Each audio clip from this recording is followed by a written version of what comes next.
All is well with you and yours. What's good? What's good? What's good? So, on a Sunday roundup, what we do is pay attention to what has happened over the past week. Sadly, I've got to lead with something that I don't really want to talk about, but I think it's going to have massive impact. If it happens, could have massive impact on all of our bags. Technically, it has happened already. Technically, we have declared war. Actually, we haven't declared war, but we are at war with Venezuela because we have performed certain acts of aggression, or the United States has performed certain acts of aggression, including but not limited to shutting down their airspace and controlling same. That's huge. Mr. Biggs in his house. What's going on?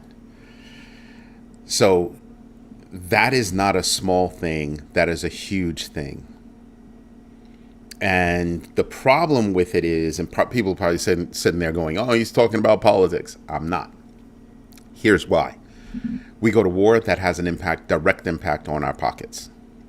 All of our bags. Something else that's going on. The actions taken by the United States military is not sanctioned by Congress, or are not sanctioned by Congress. That's a problem, because that means that whatever damages we cause, we could be held liable for that. In addition, you have the full Congress, the Senate, and the House of Representatives actually performing investigations into allegations of war crimes. That's not a small thing either. These things could have a huge impact on what we're doing, on our bags. Here's something else that people should be mindful of. If we continue down this road, the message to Russia is, that's fine. That is bothersome in and of itself. However, there's one other problem that's far bigger than that. And it's China's claim to Taiwan. If we continue down this road, the message to China is, that's fine.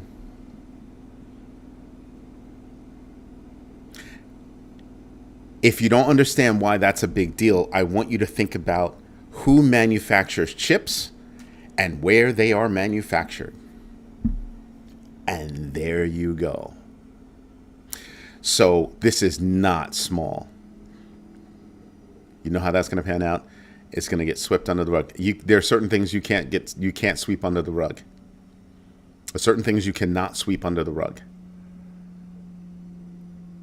When you use your military to do something, either we hold that investigation here, or it will be held at The Hague. Period. I don't think that gets swept under the rug. At all. At all. And there are too many people lining up saying, I want no parts of this. Publicly, I want no parts of this. Who gets held at The Hague? Hegseth. Did I mispronounce that?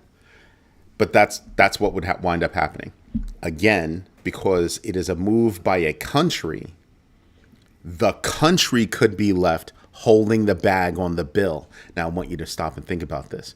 So we can afford that? We have that kind of money? Seriously? It's going to have an impact on our bags. Either way, whatever happens, it's going to have an impact on our bags.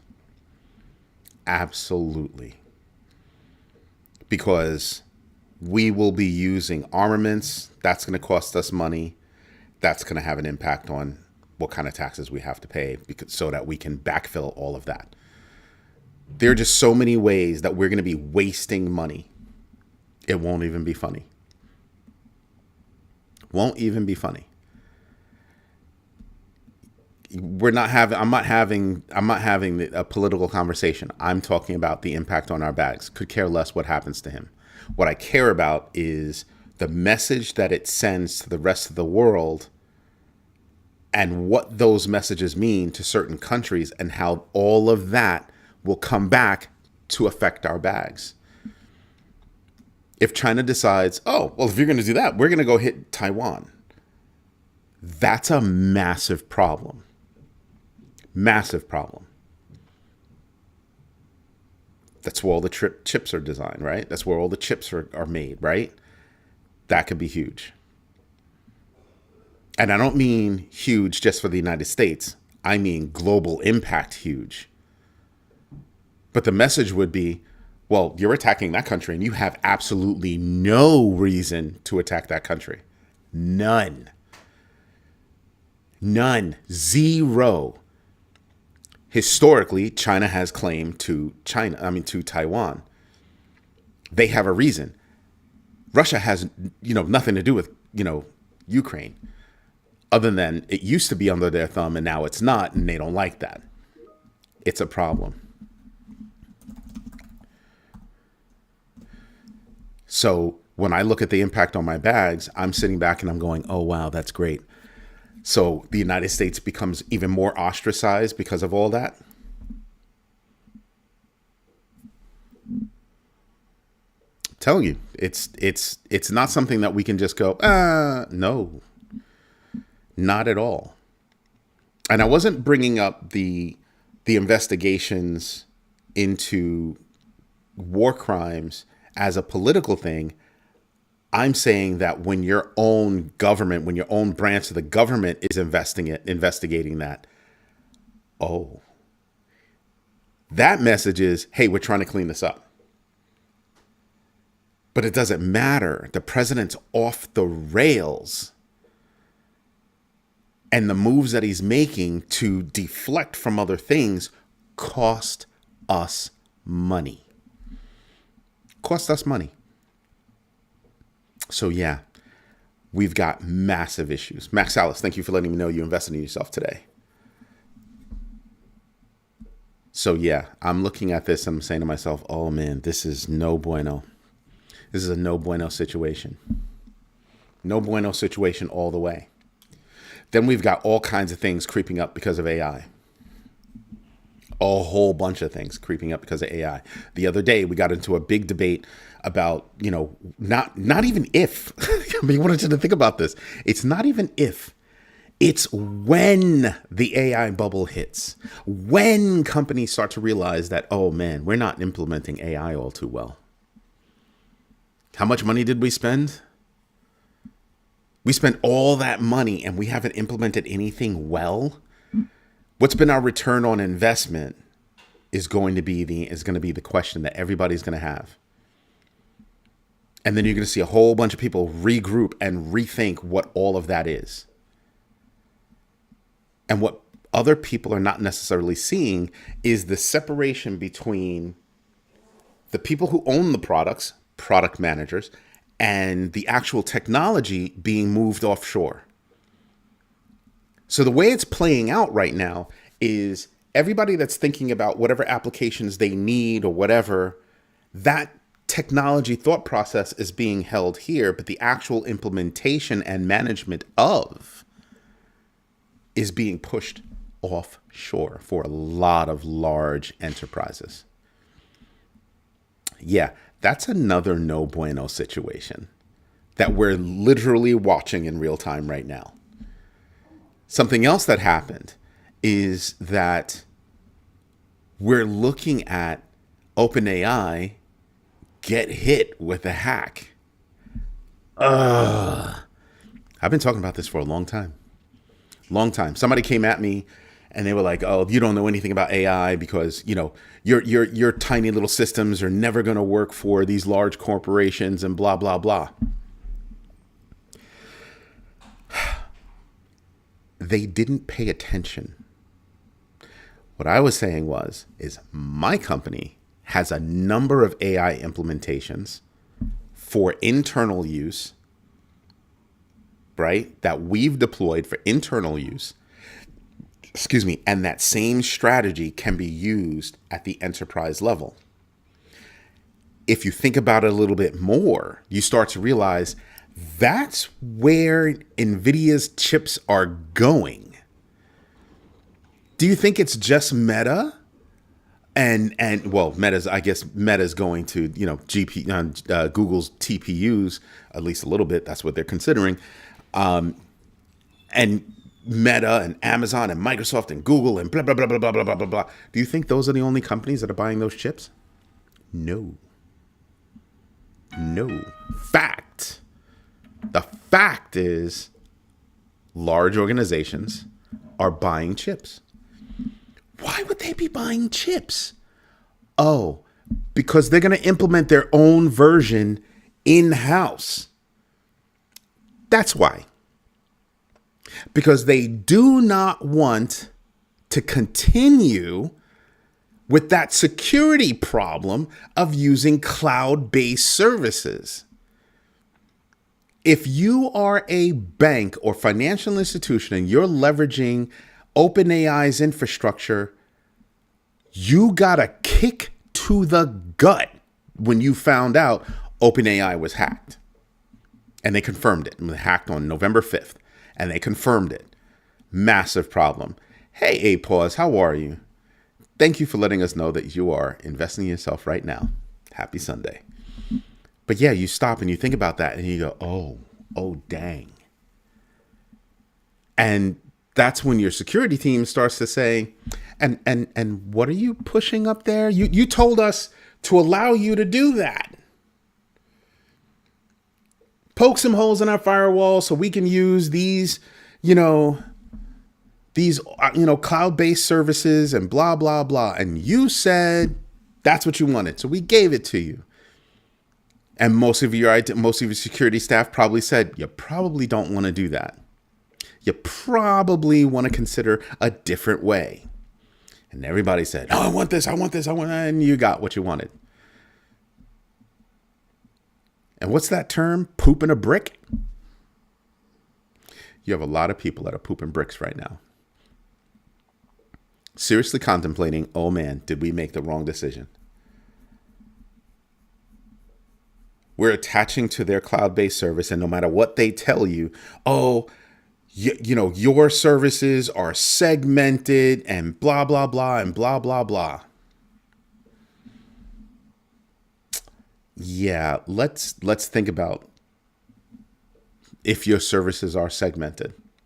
Let's also think about if your services are also still being fed into their AI.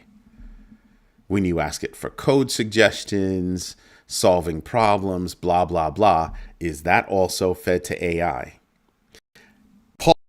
Before you even think about giving an answer, I want you to think about what has been the practice thus far. Take it and beg for forgiveness later. Take the data, use the data, beg for forgiveness later. Oh. And that's when you think about, oh, that's a little bit of a problem. So when you think about what is going on in the AI space, you also have to think about, well, how big is the problem? And that to me paints a big problem in and of itself. Right? Because I've got to figure out if that is a match, right? Meaning I can afford to use your cloud-based services because I trust that you are not going to take my data or anything else and run it through your AI to train it. I'm sorry, but I don't think there's a contract on the planet that I could sign that would make me feel comfortable that they are not using my usage data to train their LLMs. I'm not going to believe that. And people are sitting there probably saying, oh, of course, if you sign a contract, well, if I sign a contract, what happens if they breach that contract? How much pain and suffering do I actually get versus how much they make? That's right, using my content. Because they might make millions, billions, whatever the number is. They might make a lot more off of integrating my contract versus the slap on the wrist they'll get when I take them to court. And you better believe that's the only thing I'm going to think of is I'm probably going to have to take them to court. And if you're a little company, oh, you've got massive problems because there's no place to go. You're too tiny to fight that fight. You'd have to create a class action. And so we go back to the whole chips model. This is why you're seeing these chip manufacturers selling to big business. And if you're smart, all the other businesses too.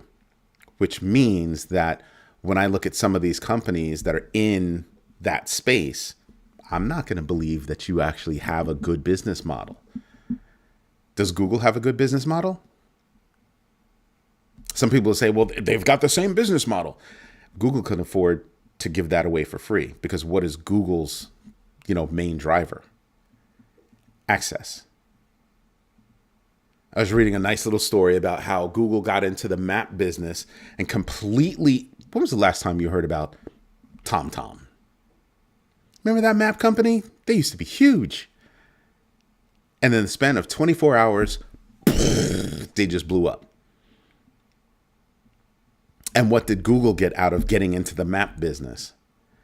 A whole bunch of data being given to them, free, okay? And eyeballs. So yeah, they could sell ads when you're looking at map information. They could do a whole bunch of stuff to make money. Meanwhile, that business directly does not generate money. The offshoots of that business make money. But they make so much money from it that they can let that business go. Take that same model, lift it up, move it over, drop it onto AI. What do you have? The same exact business model. They can afford to give AI away for free because they're getting the eyeballs, they're getting the data. Remember when everybody was talking about, oh, Google got caught with the pants down. Even I thought Google got caught with the pants down. And then here's Google now beginning to take the lead in the space. Ugh. Crazy, isn't it? Absolutely nuts, isn't it? Yeah. And that's when you start to realize, wow, there's a bigger game being played. There's a far bigger game being played in that space. But when I look at OpenAI, when I look at other AI companies that are thinking that they're going to make money from people using their AI while Google's giving stuff away for free or dirt cheap, how do those companies survive? How do those companies survive? Where does the tech go? Now you see where I'm going. Where does the tech go? Because sooner or later, they're going to have to get bought. Do you really see OpenAI staying in business with the business model that they currently have? I don't think so. I do not think so. They just don't. I don't think they have it. I mean, they can't beat a company like Anthropic, who's slated to be in the black minimum 2 years before OpenAI could even think about being in the black. And this is tiny little Anthropic. Got started after. Remember, somebody from OpenAI left and created Anthropic.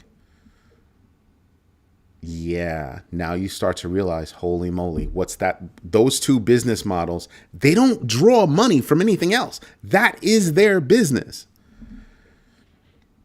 So what do you do when I don't need your service because I'm running it locally?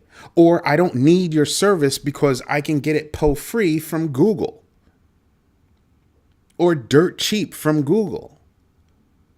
Huh.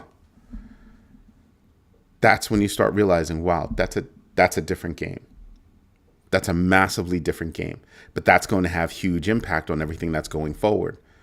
So why did Nvidia take a nosedive? Well, it's because Meta said we're probably going to use Google's cheaper TPUs. Nvidia can scream at the top of their lungs and say we have the better stuff. Possibly do. But theirs is cheaper and is good enough. Yeah, you don't think about that. You don't think about good enough. Most people don't look at good enough. I look at good enough.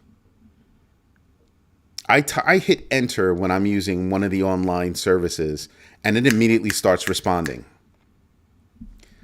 I hit enter on our local services and it'll take like 3 or 4 seconds for it to start responding.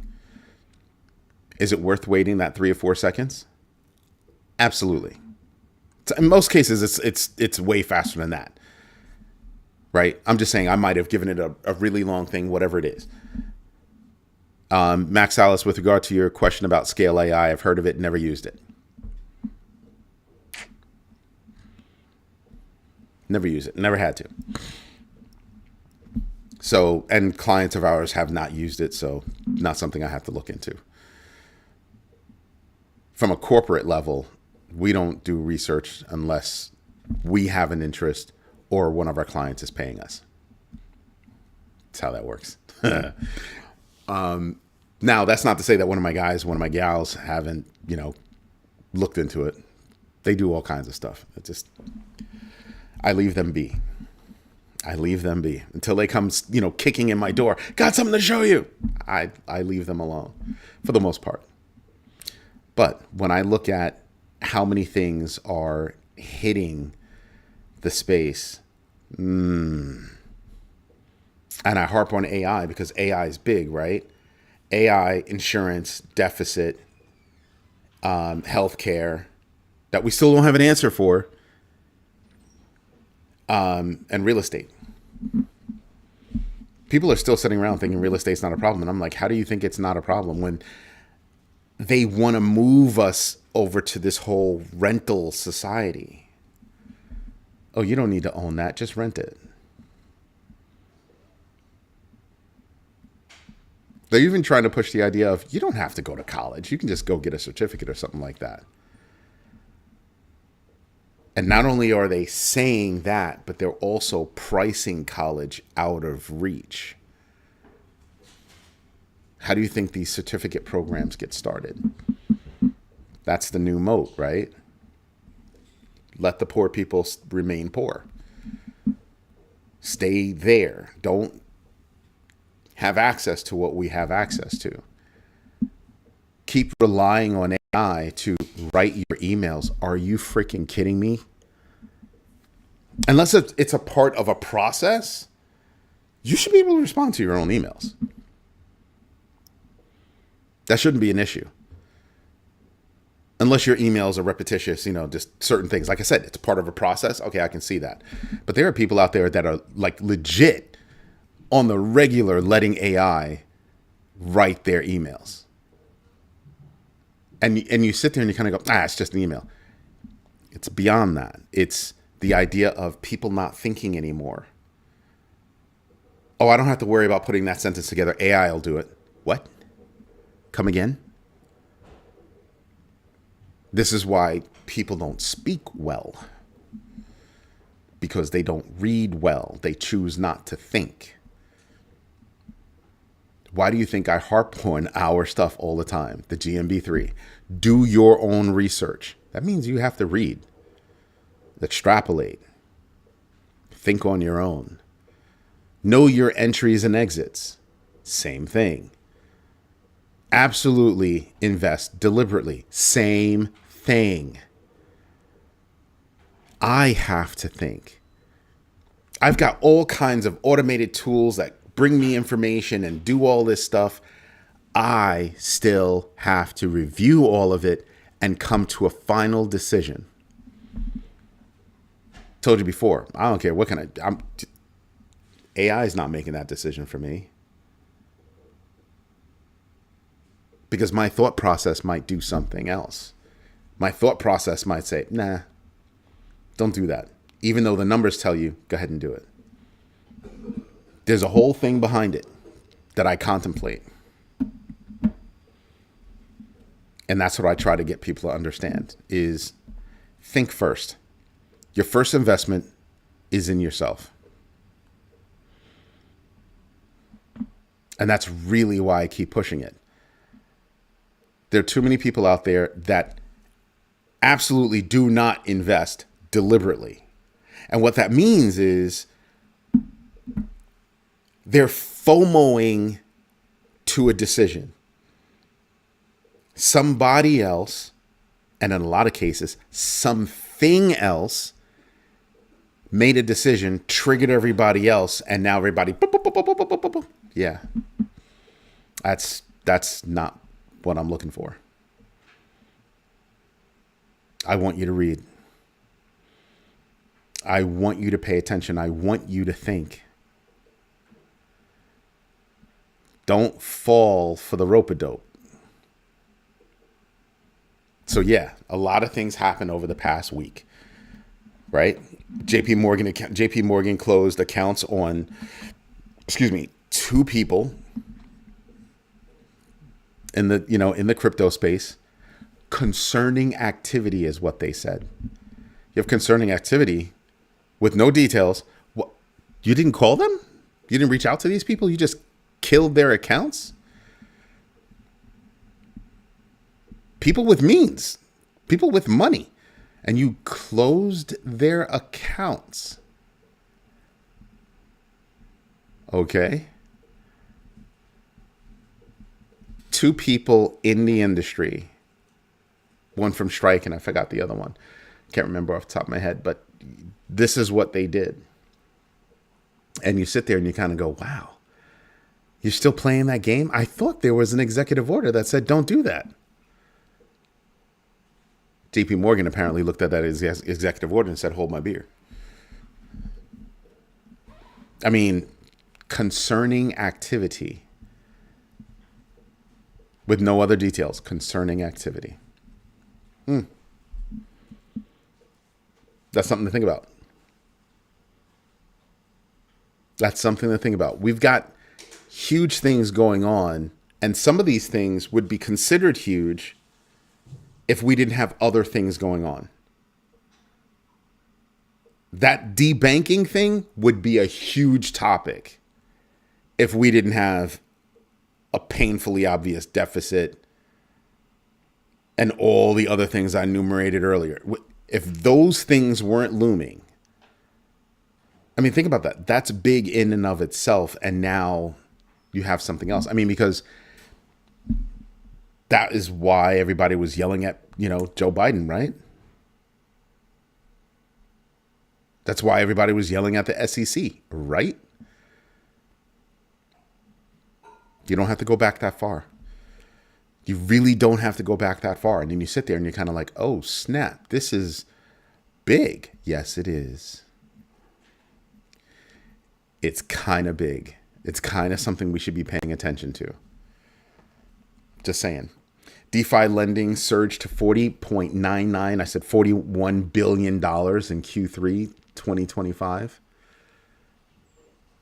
DeFi is growing at a rapid pace. And I think it's on that curve kind of growth, right? Where it's small, small, small, small, and then all of a sudden the curve just takes off. I think we're right there. And some people will be like, well, what would make you say that? Well, just look over the past week and everything that's going on over in DeFi space, right? And then you start to think about, oh, snap. Yeah, you have JP Morgan and DBS Bank connecting their banks via their 2 private, blockchains, not just for settlements, but to get into the DeFi space as well. They're both heavily involved in DeFi. That's why. That's why. So there's a lot of stuff going on in the DeFi space that makes me go, oh, I should be paying attention to that. XRP being compliant with ISO 20022, huge, huge. They're going to pick up a lot of banking customers. Remember, Ripple is focused on institutions. XLM is focused on retail. And XRP has been firing on all pistons. Wow. Like bigger than big right there. Venture capital investments have increased $4.65 billion. Imagine. Yeah. So when I look at that whole debanking situation, and I look at how much money is being poured into the crypto space, I kind of just get my giggle on. When I still hear people saying that, oh, it's some kind of fake news, crypto's not going anywhere, Tether's going to be the next FTX, I sit there and I get my giggle on. Because the question I have is, what are you grasping onto fiat for? You don't see how fiat has been failing you? Have you ever looked at 5 billion South Korean won equals about $3 million? Give or take. Right? You haven't looked at that? You haven't looked at the value, the literal value of $1 when you go to the store, what you can buy and what you can't buy? Have you looked at the size of products? The standard sizes that used to be and the standard sizes that are now? Nobody's paying attention to that?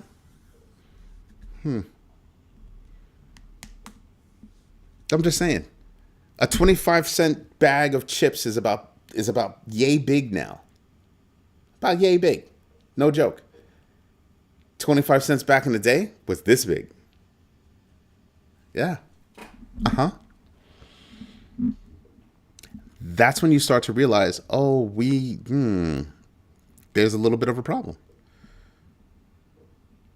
So when I listen to these people go after crypto, I'm like, first of all, you're kind of letting me know that you have no education in crypto. If you went and you got an education in crypto, and not just buying my books, but really researching crypto in general, right? If you don't do that, what's your basis? What's your basis?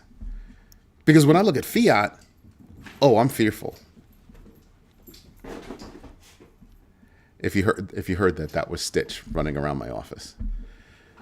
He has a whole path. He comes bolting down the stairs around the back of my desk, over to the front of my desk, on top of the couch, comes back around and just repeats. Yeah, he's funny. Because, as far as Stitch is concerned, this is his office. He can do what he wants. He's over there playing on the couch right now. Making noise, sir. Making noise. So yeah, I think about all the things out there that have really messed with just fiat on its own, messed with crypto on its own. Like, so Dunamu, I don't know how to pronounce it, so I greatly apologize. They own Upbit.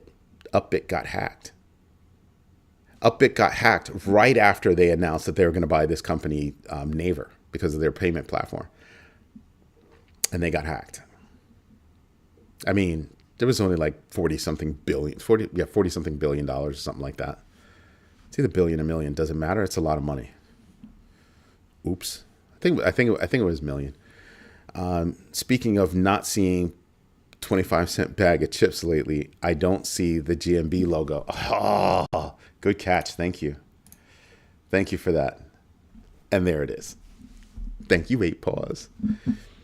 So yeah, when I look at everything that's going on right now, I'm looking at things like that. Things that are going to have a larger reach on impact. Klarna launched their Klarna USD stablecoin on the Tempo network. What does that even mean? Just I see these launches and I'm thinking, I can't wait for the stablecoin battles to begin next year. Launching a stablecoin is one. I think the stablecoin battles start to happen mid to later half of the year, because a lot of companies are going to have their stable coins out, and they're going to be trying to get out there with their stable coins just to see, what's going on. And I'm just like, yeah, okay. What are you going to do with that? Let's see. I also wanted to check. I forgot to check today on Zero Hash and what the new news could be.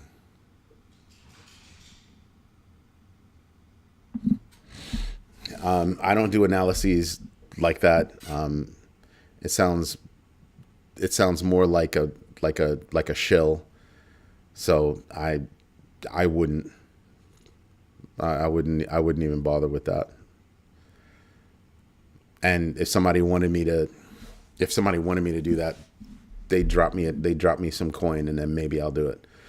I usually respond to everybody that drops coin like that, but that seems like a shill to me. Community, you let me know if you think that's a shill. I don't see any new news about Zero Hash as of late. I don't see anything as of late. Let's call it the last month. Yeah, the 4 days ago. Yeah, no, I'm not seeing anything about Zero Hash just yet. And you start to realize that if that happens, I think retail becomes huge. Hey, Paula, we missed you too. Thank you for letting us know that you invested in yourself today. But you start to realize when you look at Zero Hash and the impact that could have, you start to look at companies like Ubrix, Hybrix. There are other companies out there that do what Zero Hash does. And you start to realize they could be on the blockchain. They could be on the chopping block as well, in terms of they could get bought. They can get bought. And I'm wondering if we haven't heard anything about Zero Hash because they're ironing out the last details.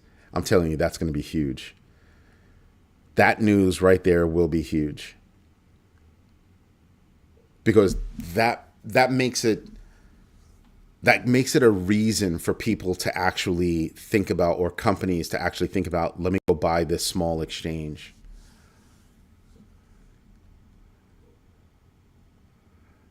Oh, he said BNB, Pepe. That's why I wouldn't even look at it. It's just not worth it to me. We just have too much real news to actually get to. Like, I don't know. XRP ETFs hit $587 million in inflows in just 10 days. Solana had hit 568. XRP outdid them at 587. Interesting, right? Just saying. There are things that I look at. What else was there? Exodus acquired W3C Corp for $175 million to dominate on-chain payments. I told you about Klarna. I told you about Dunamu or Upbit getting hacked, and I don't know if that's going to affect their Naver purchase, but it is going to affect their IPO, because they were planning on going IPO after everything was done with the Naver purchase. Like, once that closes, they were thinking about going IPO. They might have to wait. They may have to wait unless they can come out with some kind of news about, hey, this is what happened with that hack, and who hacked them. Oh, that's right, the Lazarus Group, North Korea. Shocking, right? US PPI release on November 25th was interesting, but it did it really move markets? I mean, if you look at our thing, we're still neutral. We're still bouncing around the same space, moving laterally. So what's that like? That's what I'm looking at.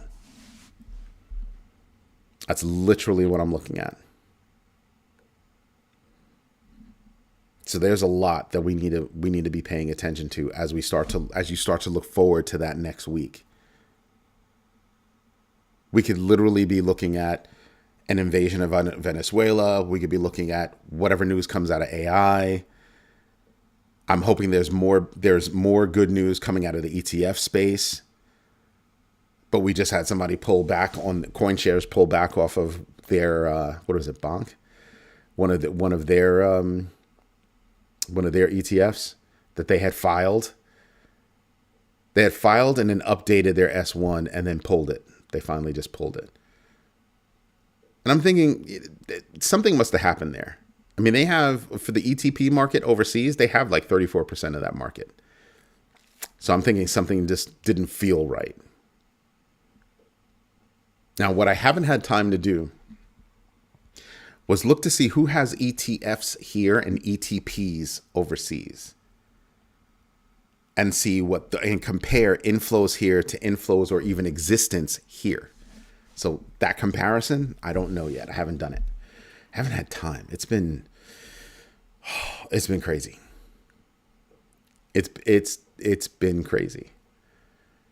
So when I look at everything that's going on right now, that's happened over the past week, just over the past week, this coming week, I'm expecting there to be a lot of action this coming week. Last week was a vacation week.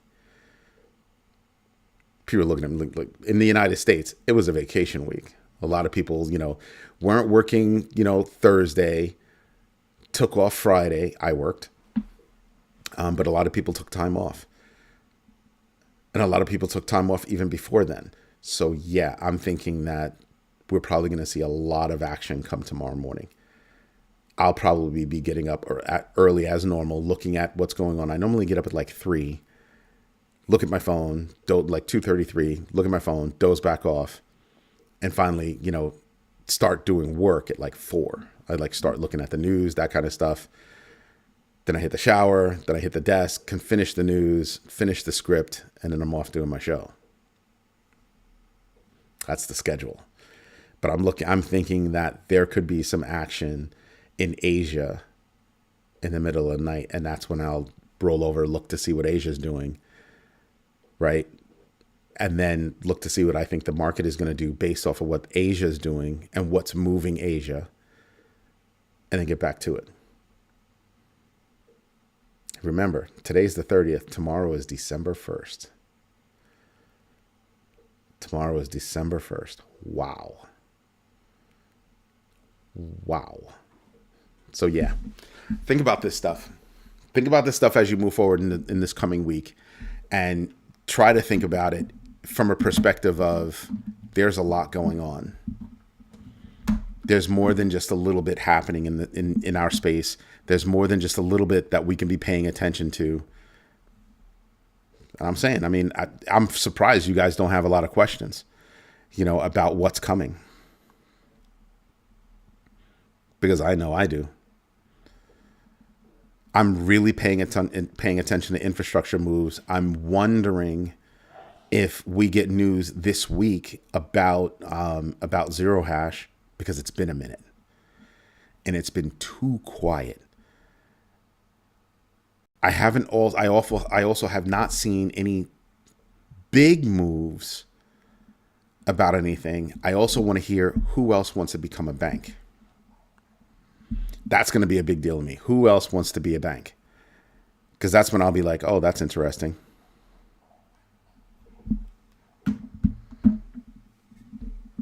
Because there have been a lot of filings. I wonder how long it takes to actually become a bank. And I wonder how long that actually winds up being. Right? So that's it for this week. I'm not expecting anything regulatory wise in the United States. Am I thinking about regulations that could hit elsewhere? Not really. I do have my nose down for us invading. Technically, we've already invaded Venezuela. We just haven't put boots on dirt yet. At least not that I know of yet. Not that I know of just yet. I haven't turned on the news as of late. I haven't turned on the news since this morning. But we basically said they're their whole airspace is shut down, and supposedly the United States is enforcing that. That ought to scare a lot of people. That ought to scare a lot of people. Right? I mean, we're a military family. My brother was in the military, and nothing worries me more. Aside from what affects, my bags and everything, war is not good. And there's a lot of debt around the world, and debt also causes war. So, other things for us to contemplate. Something else I wanted to remind you guys about. One of the reasons why I'm thinking about Venezuela so much. What does Venezuela have that, the current regime would love to get their hands on for their friends? 3 letters. Oil. Oil. The moral high ground for this kind of move, and this is why I think it's going to have massive impact on our bags, is because you just pardoned the former president of Honduras who directly shipped cocaine to our country. Venezuela, even if you said they were the same, none of that comes to our country. It goes to Europe. So the moral high ground is gone, which means that it could be a problem from it. It's not even could be. It is a political hot potato right now. And any kind of political upheaval at the levels that things are being investigated could prove to be massive. Does that give the U.S. a reason to print money? They want oil. They want oil. I wasn't even thinking about printing money. I was just thinking they want the oil.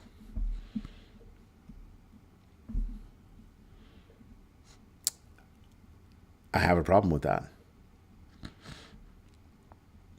I have a massive problem with that. No reason for us to put, boots on the ground. No reason for us to, be aggressive. None of that. None of it. Which makes you wonder what happened behind the scenes to force this hand. It was never a consideration before. And the only thing I can think of is greed. A bunch of people who have not defined enough. And I want you to think about that exacerbated impact. We have a homegrown problem managing our own economy, and here we are on the global stage also messing up. That's a little bit more than an oopsie. Little bit more than just an oopsie. Anyway, everybody, this is Eddie J on Crypto for GrowMyBag.tv. Hope you like what I'm doing. If you do me a favor. Drop a note. Say hello. Definitely hit the likes. Tell your friends about this community. And absolutely become a member if you can. The U.S. oil companies need to recoup losses. Is this why we want to control Venezuela? I think you've answered your own question. And what losses? Go research that. What losses? The oil companies that they're talking about are not necessarily worried about losses. Just saying. Anyway, everybody, do your own research, know your entries and exits, and absolutely invest deliberately. All right? Let's do that. Let's practice that every day. Every day. It does make a difference. As always, thank you for your time. Thank you for your patience. And absolutely, thank you for your trust. Everybody have a great rest of your day. I'll see you tomorrow morning, 6:30 a.m. for the Crypto Daily.